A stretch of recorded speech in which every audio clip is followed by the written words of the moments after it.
સુરતના માંગરોળમાં આવેલ મંદિરમાં ચોરીની ઘટના બની હતી। તસ્કરો મંદિરના તાળા તોડીને દાનપેટી ઉચકી ગયા હતા અને મંદિરથી 100 મીટર દૂર જઈ દાનપેટી તોડી અને રોકડ રકમ લઈ ફરાર થયા હતા।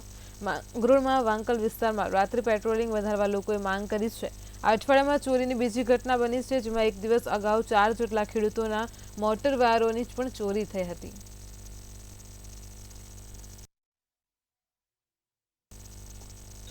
સાણંદના બાર એસોસિએશનના પ્રમુખ મહેશભાઈ પટેલનું અપહરણ કરવામાં આવ્યું હતું।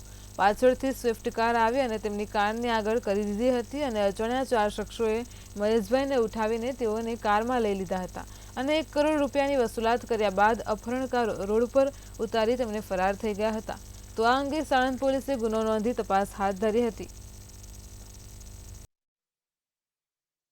પાછળથી નેવી બ્લુ કલરની સ્વિફ્ટ ગાડી આવીને મારી ગાડીને અડાડીને સીધી ઊભી રહી ગઈ। મારી ગાડીને અડાડી એટલે હું નીચે ઉતરીને એને કહેવા ગયો તો એમાંથી 3 જણ ઉતરી ગયા, 3 દરવાજા ખોલી અને હું કહેવા ગયો કે ડ્રાઈવરને નજીક જઈને કે ભાઈ તે ગાડી કેમ અડાડી, એવું કહેવા જવું છું ત્યાં સુધીમાં પાછળથી 1-2 મને ધક્કો મારીને સ્વિફ્ટ ગાડીમાં નાખી દીધો અને પછી 2 જણ મારી આજુબાજુ ગોઠવાઈ ગયા અંદર, મને પકડીને અંદર અને સ્વિફ્ટ ગાડી પછી આગળ જવા દીધી સાણંદ બાજુ।